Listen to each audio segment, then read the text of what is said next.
ना तो है ना कि हमारे साथ कौन सी हसीना अप्सराएं मौजूद हैं। हमारी बहुत ही प्यारी जनाब अंबर खान जी बड़ी आती है। वालेकुम अस्सलाम। हमारी बड़ी रौनक है जनाब जब शो में आती हैं। शुक्रिया। हमेशा बड़ी दबांगे। वैसे अंबर जी ये बात हम आपको क्रेडिट देते हैं, हम कहते हैं अंबर जी ना मतलब जो बात है दिल से बताती हैं, ये नहीं कि फेक करती हैं या झूठ बोलती हैं। हाँ, मजा भी आता है।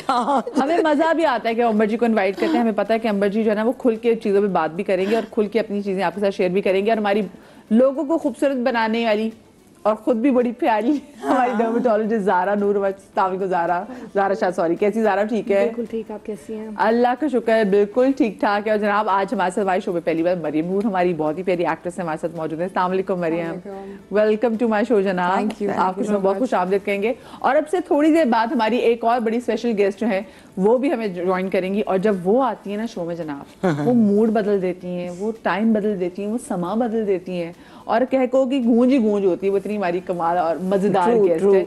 बस अभी थोड़ी देर में वो भी हमें ज्वाइन करेंगी। अच्छा सबसे पहले तो मुझे वैसे ही बताएं आप लोगों को आपको ये याद है कि आपकी बरी में कितने जोड़े थे और आपकी जहेज में कितने? हाँ सब याद है।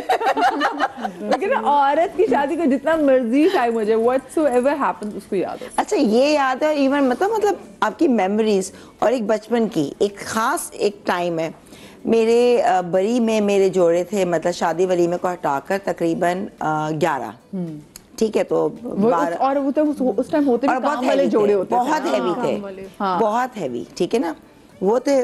साथ में मेरे जो जहेज में काफ़ी थे क्योंकि जहेज में मैं तकरीबन मुझे याद है हम दुबई में जब थे तो दुबई से हम लोग आए थे तो मम्मी ने 50 तो अनस्टिच रखे थे और बाकी स्टिच तो तकरीबन ऐसी थे 80-90 जोड़े और हर एक के साथ मैचिंग। वो उस ग्रीन पर्स तो ग्रीन जूते, पिंक जूते। उस वक्त का मैं दुबई से सब शॉपिंग करके लाई थी मुझे। और लड़कियों की माएँ तो बचपन से ही जो है ना वो उनकी शॉपिंग करना शुरू कर देती हैं, मतलब चीजें तैयार करना शुरू कर देती हैं। मम्मी तो अभी भी कह रही है इतना जमा कर लिया, अब अलीज़ी की शादी होगी या दूसरे कहते हैं ये संभाल कर लो। अब वो इतनी कहती है मैंने क्यों इतनी चीज़ें लेके रख ली कि यू नो मिक्सर ग्राइंडर। मुझे कहती है खबरदार कोई चीज़ खरीदी दो, सब रखा हुआ है। तो वो जब का लाया हुआ उसको भी लाए हुए कितने साल हो गए, 35-40 साल वो रखी हुई मशीन्स। इस्तेमाल की नहीं ब्रांड नहीं हूँ। हाय तो खराब पड़ जाएंगी नहीं। हाँ तो वही ना, बस नहीं अब तुम्हें चाहिए ये ले लो वो ले लो लिटरली कह रही है। अब कहती है क्या मैंने इतना जमा करके। वो उनको होता था मम्मी माशाल्लाह बहुत सलीकेमंद तरीके से सब चीज़ें करना ना। तो कि मुझे जहेज में दिया, किरण को दिया, फिर जो है क्या कहते भाई के बच्चों से पूछती हैं कि अब जिनकी शादियाँ हुई कि तुम ले लो। नहीं ये तो नहीं भी जरूरत नहीं पड़ेगी क्योंकि वो लेटेस्ट चीजें होती हैं, जबकि वो सब उसकी है नेशनल तोशिबा अब तो मिलती भी नहीं है।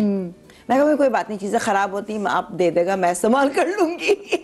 उस टाइम तो बेडशीट्स वगैरह भी ऐसी होती थी जिसपे आप प्रॉपर खुद हाथ से काम हुई बेडशीट्स वगैरह होती थी। मम्मी ने मतलब प्रॉपर मिलती भी नहीं, टॉवल्स भी नहीं मिलते।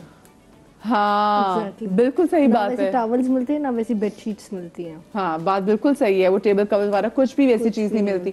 मुझे बताएं ज़ारा आपकी शादी में जो आपको याद है कि आपके जहेज में कितने जोड़े थे और आपकी बरी में कितने जोड़े थे? वैसे मेरे जहेज में तो बहुत ज्यादा थे, बरी में मैंने बहुत सिलेक्टेड बनाए थे, काम वाले ही बनाए थे बट बहुत सिलेक्टेड क्योंकि मुझे पता था कि बाद में पहने नहीं जाएंगे। छुट्टी बहुत कम थी। ये अक्लमंदी जो है ये किसने आपको सिखाई कि पहने नहीं जाएंगे? क्योंकि हम आजकल लड़कियों को मशवरा दे रहे थे कि भाई इतने काम वाले कपड़े ना बनाना, ये आउट ऑफ फैशन फॉरन हो जाएंगे, कम से कम कपड़े बनाओ। बस ये कि मैंने कुछ डिजाइनर ड्रेसेस बनाए थे, वो बनाए जो कि काम आए। और क्योंकि हॉस्पिटल जाना होता था, हाँ तब मैं डर्मेटोलॉजिस्ट नहीं थी, जब बस हाउस जॉब ही की थी, तो इतने सेलेक्टेड कपड़े बनाए कि जो मैं हॉस्पिटल में भी वेयर कर सकूं। उसके बाद मैंने बाद में जो according to the fashion and everything फिर बनाए।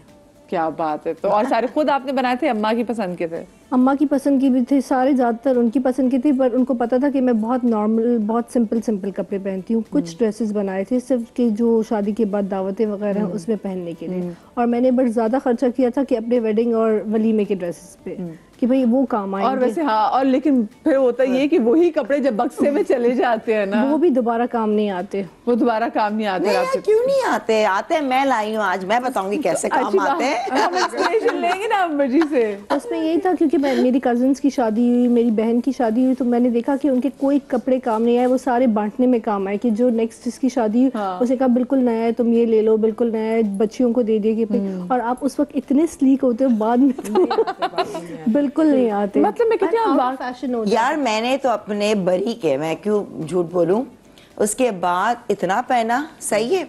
और वो थे पीएल के कागजी बाजार जो ना, उसके पीएल के उनके दुपट्टे जिसमें अनघर का था, इतने बड़े बड़े दुपट्टे, उनको मैंने उसको अनघर के में बनाया। मैंने हर कपड़े को यूटिलाइज किया उसका काट के उसमें। अब वो भी मैं कहती थी मैंने कहा किसको दे दिया, इतना सही अच्छा पैसे हलाल किए ना। मैं हलाल करती हूँ। मेरा वेडिंग ड्रेस यूटिलाइज हुआ कि वो बहुत ही खूबसूरत था, शर्ट के साथ किसी और ने वो चेंज करके बना लिया, दुपट्टे के साथ किसी और ने बना लिया, वो सही यूटिलाइज हुआ, उसके पैसे वसूले, बाकी कुछ भी। उसकी खुशी तो हुई होगी कि शुक्र है यार ये तो मेरा तो हलाल हुआ। आपका मरियम, आपको कितने, अब मेरे ख्याल से आपकी तो शादी बल्कि रिसेंटली हुई, हाँ तो आपको तो बिल्कुल होगा, हाथों पे होगा कि मेरी जब शादी का टाइम था मैंने अपनी अम्मा को भी कह दिया था और खुद भी मैं, और मैंने अपने इन लॉज को भी कह दिया था कि मेरे लिए कपड़े नहीं बनाने। तो उन्होंने जो मदर इन लॉ ने मतलब बहुत ही एक मैं उनका भी जोड़ा लेकर आई हूँ, जो उनका एक ड्रेस था तो उन्होंने वो मुझे कहा कि ये मैं देना चाहती हूँ फॉर द मेमोरी और इसी तरह की, लेकिन मैंने नहीं बनाए थे। कोई गिन के 4-5 कपड़े मैंने लिए थे, वो भी बिल्कुल सिंपल से, जो कि फौरन से पहनने जाएं। वो इसके पीछे क्या रीजन थी कि गिन के कपड़े बनाते हैं? दावतें वगैरह इतनी होती है। एग्जैक्टली, तो मार्केट खत्म नहीं हो जाती, डिजाइनर्स खत्म नहीं हो जाते। मैं जिन भी लड़कियों, हाँ आप पाकिस्तान से बाहर रहते हैं तो मुझे ये बात अंडरस्टैंड मैं करती हूँ, मिलते नहीं है।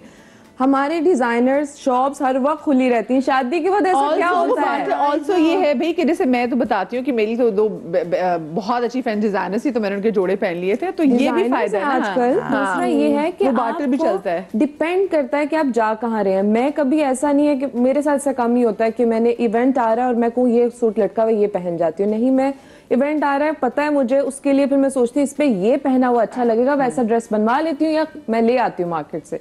तो मुझे ऐसा लगता है कि शादी के टाइम पे ठीक है 5 जोड़े बना लें आप, बहुत हैं। उसके साथ फिर बाजार नहीं बंद होंगे, जाके खरीद लें। तो उसके यानी कि अम्मा की तरफ से भी आपने खुद नहीं, जैसे हम तो लाहौर में जी लिबर्टी में जा रहे हैं, काम करवा रहे हैं, अच्छा मजा आता है। मुझे तो बहुत तेरे शौक होता था कि अभी जैसे मेरी वो सिस्टर इन लॉ की भी शादी है तो जाते हैं, उसका भी काम करवा रहे हैं, बिकॉज वो बाहर रहते हैं तो उनके लिए सारा काम करवाना और ये सारा कुछ। लेकिन मुझे ऐसा लगता है कि अगर आप काम करते हैं, वर्किंग वुमेन है, तो आप ये सारा काम टाइम जो वहाँ यूटिलाइज कर रहे हैं, मुझे ऐसा लगता है यही टाइम अपनी जिंदगी पे, अपने करियर पे यूटिलाइज कर सकते हैं। और डिजाइनर्स किस लिए हैं? वो बैठे हैं ना, शादी के बाद देखो थोड़ा बहुत तो चाहिए, थोड़ा सा। और फिर दावतें हैं, डिनर पे जाना है, फौरन हम बाजार गए, पागल हैं अभी तो देते कपड़े होंगे। अच्छा लोग बातें करते हैं थोड़ा बहुत कपड़े मिले, अभी शादी हुई और उसको फौरन जाके कपड़े खरीदने, ऐसा भी होता है कि आप नहीं जाके। इतने तो तुम्हें कपड़े मिले थे, तुम्हारे तो बरी में थे कपड़े, तुम्हारे तो जहेज में थे कपड़े। ये भी एक फन है, ये मोमेंट्स भी बार बार तो नहीं आते, तो शादी की शॉपिंग, शादी की एक्साइटमेंट, शादी के टाइम पे शादी के हर किसी का अपना होता है। उस टाइम इतने काम मुझे लगता है और होते हैं, मतलब हर किसी की एक प्रायोरिटी होती है। जैसे मेरी इस टाइम पे प्रायोरिटी थी कि मेरे इवेंट्स में क्या होना चाहिए शादी के, और एक एक चीज मुझे होता है कि मैं खुद से देखूं। मेरा बहुत फोकस होता है कि अच्छा जी इवेंट पे क्या हो रहा है, डिकोर क्या हो रहा है, डांसेस हो रहे हैं तो वो क्या हो रहे हैं, तो मेरा ज्यादा पूरा फोकस उस साइड पे था। घर कैसा सेट हो रहा है, फिर मुझे अपना घर सेट करने का बहुत ज्यादा था। वो चीजें मैंने बहुत खरीदी कि रूम में क्या रखना है और किस तरह से करना है, वो सही पे बेडशीट्स और कर्टन वगैरह सब मैच होना चाहिए। अच्छा वो जो मैं आपको पता नहीं कि जब मैं गेस्ट का तारुफ करा थी, मैं आपसे कह रही थी कि हमारी एक ऐसी गेस्ट है जनाब, वो जब आती है तो माहौल ही बदल जाता है, क्योंकि वो इतनी कहकों की बाहर लेके आती है। फरीदा आपा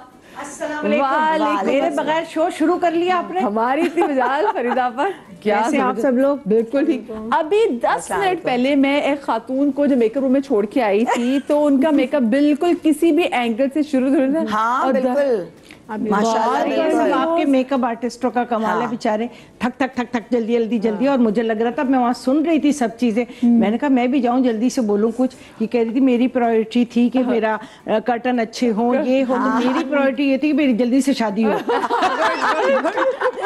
ये बहुत सारे लोगों की होती है, ये मोस्टली लोगों की होती है। अच्छा अभी तो माशाल्लाह से ना फरीदा ने तो अपनी बेटी की भी कभी निकाह हुआ तो उनकी भी बड़ी शॉपिंग की है। फरीदा मुझे बताया, लेकिन जो अपनी शादी की जो शॉपिंग होती है ना, वो हमेशा यादगार रहती है, क्योंकि उसमें इतना दिल, और आप अपने आप को इमेजिन भी कर रहे होते हैं कि अच्छा मैं ये पहनूंगी तो मैं ऐसी लगूंगी। आपको याद है कि आपने कितने बरी के जोड़े आपके थे और आपके उसमें जहेज में कितने जोड़े थे? अरे बहन ना पूछो, बरी में तो बहुत कम थे और शादी में मेरी तकरीबन जो बहुत बाद में एक्सपीरियंस हुआ, क्योंकि हम 5 बहनें थे, तो मेरे कर करके मैं सबसे बड़ी थी, तो मेरी अम्मी ने इतनी बड़ा एक ट्रंक रखा हुआ था, उसमें डालती रहती थी कपड़े, तो 70 के करीब हो गए थे। और वे बिल्कुल बेकार हो गए, वो फिर बेकार है बस। अब 10 जोड़े, मैं अपनी बेटी को कहती हूँ कम से कम 5, तो कहती 5 भी क्यों, 2 दे दे आप। 2 जोड़ में चली जाओ। वो जो एक जुमला होता है ना, 2 जोड़, मैंने कहा नहीं बेकार हो जाते हैं। देखिए फौरन फिर बनते हैं ना, ईद आती है, ईद पे रमजान आ रहा है, हर चीज के फिर बहू को कपड़े मिलते हैं ना घर में। पहले तो ऐसा होता था, खुद भी दिल चाहता है नए नए कपड़े लेने को, मगर ये कि अगर रख दो भी ना तो स्टिच नहीं करवाएं। तो आपके पास कपड़ा पड़ा है कम, नहीं मतलब थोड़े। लेकिन ना अंबर जी, उसमें तब होता है या तो फिर आप प्लेन, या तो आप ब्रॉ सिल्क दे रहे हो ना, या फिर शिफॉन दे रहे हो, इस तरह की चीजें जो ये तो पड़ी forever, एग्जैक्टली काम वाले हल्के हल्के। अब आजकल मार्केट में कितनी चीजें हैं, एक से एक आप कपड़ा रखो। और देखो जो कपड़ा अभी ले लिया ना, या पहले ले लिया, वो अब नहीं मिलता। अमर वो तो आजकल की बात है ना, हम पुराने लोग हैं। हाँ लेकिन मैं बता रही, मैंने भी 50 सिलवाए थे, 50 मेरे अनस्टिच। बट बात सुने, ये जो, क्योंकि जब शादी के बाद दावतें होती हैं और उसके बाद जब साइज चेंज होता है, हाँ जी, और वो जितने महंगे महंगे जोड़े होते हैं, फिर क्या कहते हैं वैसे, मुझे बताएं। कुछ भी नहीं, बस ये बेस चले जाते हैं। ढीले सिलवाओ, ढीले स्टाइल। कभी उसके अलावा देखिए, आजकल जो एक आपका स्टेटस सिंबल भी बन गया है कि आपने लेटेस्ट कलेक्शन पहननी है।